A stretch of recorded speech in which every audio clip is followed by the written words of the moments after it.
Hey guys, welcome to your lesson for today. Today we're talking about quadratic functions. We're going to look at these different types of problems, what you'll face in your homework, tests, and quizzes, and take a look at what these actually are. So I want to open up with some vocab here. To start off, in a previous lesson we learned about nonlinear functions. A special type of nonlinear function is a quadratic function.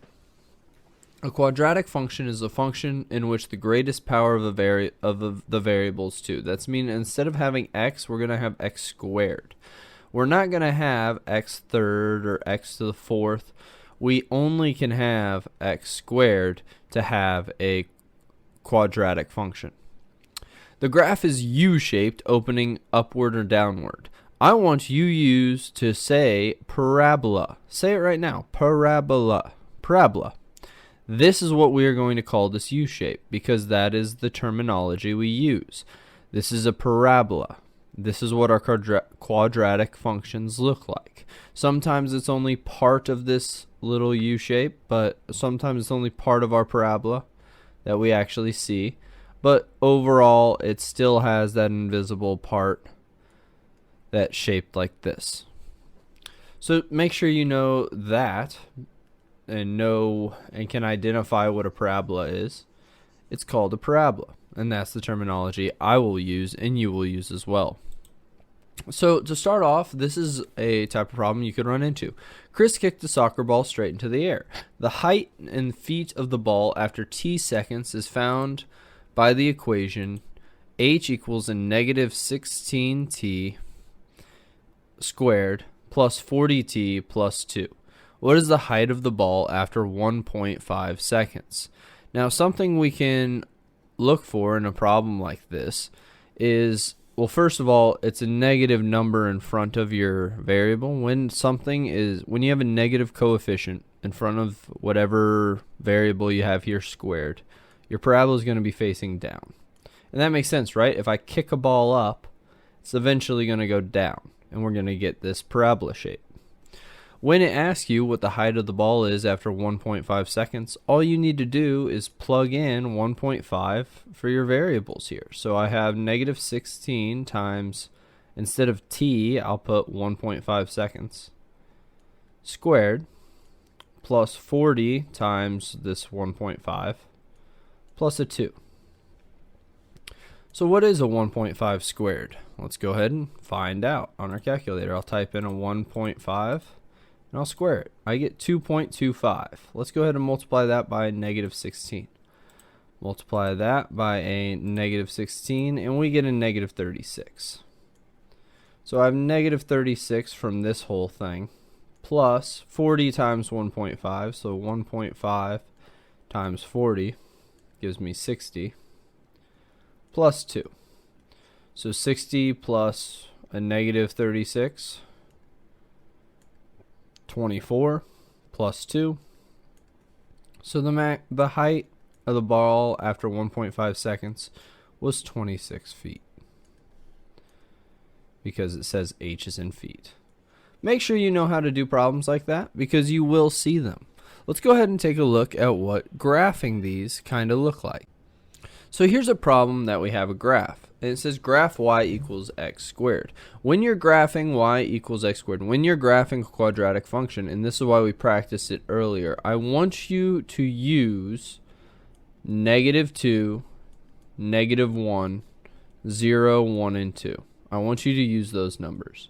Those are good numbers to use just because they are easier. And it's important that you use those numbers for when we're grading tests and quizzes. So this x squared is just our regular old function table. I'll have negative 2 squared. What's negative 2 times negative 2? It's a positive 4. What's negative 1 times a negative 1? Well, it's a positive 1. What's 0 squared? Well, that's 0. What about 1 squared? Well, that's 1. And 2 squared is just 4. So now we graph these on our points. So at negative 2, I'm at 4. So at negative 2, I'm at positive 4. So I'm just plotting these points on this graph here. At negative 1, I'm at positive 1. At 0, I'm at 0. then I literally have the mirrored image of this. At 1, I'm at 1, and at 2, I'm at positive 4 as well.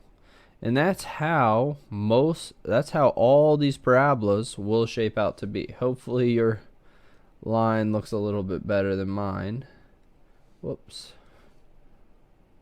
But it's not a straight line because it extends outward, but it should look something similar to that, and that's where we get our parabola shape. So make sure you know how to graph those using function tables. I'm not so worried about you having this x comma y column as long as you know you're graphing x comma y, not y comma x. So let's go ahead and do another one. Why don't we graph y equals negative x squared plus 4. So go ahead and take a second, try to graph that on your own, on a piece of paper or graph paper that you have, and then we'll go ahead and go over it here in a second.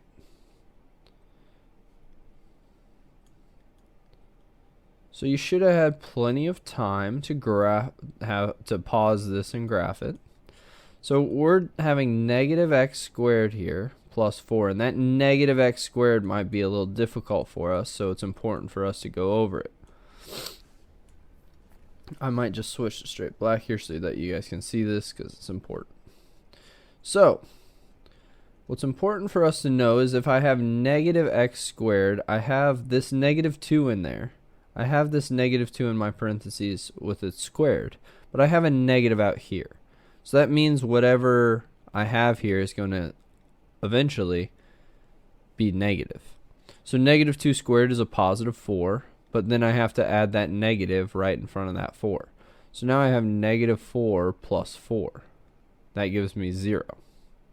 Same thing for this negative 1. Negative 1 squared is positive 1, but this negative out front makes that 1 negative again. Then we have to add 4 to it. So that gives me 3. 0 is, well, just 0 plus 4, which just gives me 4. 1 squared is 1. Put that negative out in front, and we have negative 1 plus 4, and we have 3 again. And with 2 plus negative 2 squared, which is negative 4 plus 4, we're going to get 0 again. So notice negative 2 and negative 1 and 1 and 2, you're going to get the same answers for your y's. And the reason you're doing that is because this is a parabola shape. So it's going to mirror each other on this y-axis. So when I have negative x squared plus 4, at negative 2 I'm at 0. At negative 1 I'm at 3. At 0 I'm at 4. At 1 I'm at 3, and at 2 I'm at 0 as well. So what do we notice about our shape of our parabola this time compared to our last parabola? Well, hopefully what you notice is that this time our parabola is facing down. And the reason our parabola is facing down is because of this negative right here out front. When you have a negative in front of whatever variable you have squared, when you have a negative like this, it turns our parabola facing down. An x squared gives us a parabola that's facing up. A negative x squared gives us a parabola facing down. So make sure you know that. That is important information for you to remember. So let's go ahead and double check that you understand what we're doing here. Let's go ahead and do this example. Graph y equals a 6x squared. So go ahead and try. First, is this going to be a parabola that's facing up or a parabola that's facing down? Hopefully you said it's a parabola facing up because this 6 is positive, meaning it's not going to be a negative parabola. It's going to be facing up. So go ahead and make a little chart, and you have to make a little t-table for this. If you don't make a t-table, you will lose points. So it's important for you to get in the habit of making this t-table. So go ahead and take a second, pause the video, graph that yourself, and then double check your answer by watching the rest. Hopefully you had enough time to try this on your own. -2 times -2 is a 4.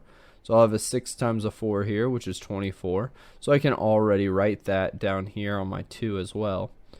-1 is squared is just a 1. So that gives me 6. Same thing here. I'm just going to have 6 times 1. 0. So 6 times 0 is just 0. So that's going to give me a 6 as well. So once you have these first two, you should have these bottom two as well. My graph here doesn't go up to 24. Does my other graph? Let's see.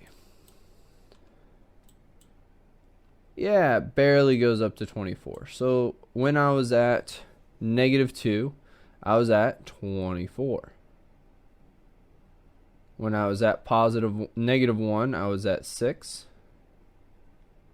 When I was at 0, I was at 0. At 1, I was at 6. And at 2, I was at +24 as well. So what do you notice about that coefficient? What does that do to our parabola? Hopefully you recognize that this really makes our parabola narrower.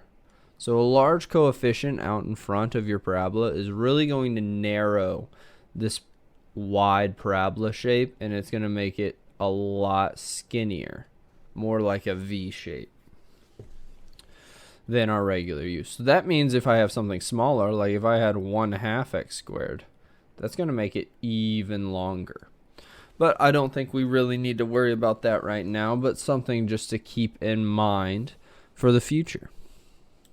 So take a look at this problem. This problem has a lot of words, so let's break it down here.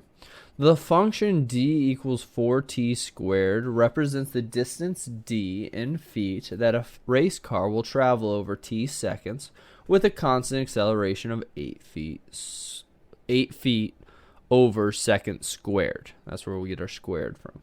Graph the function, then use the graph to find how much time it will take for a race car to travel 200 feet. So all we're using here is this d equals 4t. We don't even need to remember this 8 feet s squared. We don't care about that really. We only care about this 4t squared. So we go ahead and make our table with 0, 1, 2, 3, 4, 5, 6. But Mr. Inman, why didn't you use -2 and -1? Well, the reason I didn't use -2 and -1 in this word problem is because time cannot be negative. So we can only use positive values of t. I can't travel -1 seconds. Now our parabola still theoretically exists on that side, but we're not going to be worried about that side of our parabola. We're only worried about this side. When I'm at 1, I'm at, well, 1 squared times 4 is just 4. So 1 would be at 4. 2 is at 16. 3 is at 36. So notice on this, my graph is way too zoomed in. But if we graph this by counting by 20s on our y-axis and counting by 1s on our x, you would get a graph that looks like this. So it now says, then use the graph to find out how much time it will take for a race car to travel 200 feet. Well, I know my distance is on my y-axis here. So I would go up to 200 feet. I would look over. And then I would see what time am I at. And it looks like I'm about 7 seconds. So our car will travel 200 feet in about 7 seconds. So that's how you use a graph. That's how you create a table, graph it, and then use that graph to interpret a situation, such as that. So here's another example. A function h equals 0.660 squared represents the distance d miles that you can see the height of h feet. Graph this function, then use the graph to estimate how far you could see a hot air balloon from 1,000 feet in the air. So you know your graph is going to have to go up to 1,000. So I would go ahead and start counting my graph, how they counted theirs as well. I'd probably skip a line, and then I'd go to 200. Skip a line and go to 400. Skip a line and go to 600. Skip a line and go to 800. So I'm counting by hundreds here. So there's my 1,000. So at 0, when I plug 0 into 0.166, I get, well, 0 because we haven't gone anywhere. And then they counted by tens here on their x-axis because that's important, because then all they had to do when they multiplied it by 10 was just move the variable twice. But when they're counting by tens, it's not going to extend forever. So then we'll count by 20, 30, 40, 50, so on and so forth. At 10, we're at 66, so that's probably about right there. At 20, I'm at, well, 20 squared is 400, times 0.166 is 264. So that's probably going to be a little bit over 200. Then you have 412, so a little bit over that 400 mark. And then at 40 is when I would have that. Sorry, they counted by fives, then they counted by tens, then by fives for some reason. Then by, I don't know why they started counting by tens, they counted by fives. That's weird to me. Just count by a consistent amount. So I would count by 30, I'd be at 594. So almost at 600. Then at 40, I'm at 1,056, so a little over 1,000. So I know that I'm not going to be straight at 40, but I'm probably going to be pretty close to 40 when I'm at that 1,000. So you could say 40, but I'm going to go ahead and say 39. So that would be 39 out. Estimate our distance. Yeah, we're going to have to be 39 miles to get 1,000 feet in the air. So we can see 39 miles when we are 1,000 feet high in the air. So 39 miles is your answer to that problem. So just make sure you know how to graph these. Make sure that you know that if I give you something like t squared plus t plus 4 and I ask you to plug in t equals 2, you could do so to get 4 plus 2 plus 4 to get a 10. And make sure you know how to graph these problems like we did down here with making the table with -2, -1, 0, 1, and 2. If you have any questions, please feel free to send me an email. I'll see you all later. Have a nice day. You can go ahead and work on your homework, which is in your book. You can copy the problems down. It is on Schoology. It's a PDF. You can download it, copy it down, print it out, whatever. I hope you have a wonderful day. Stay safe, and I'll see you all later.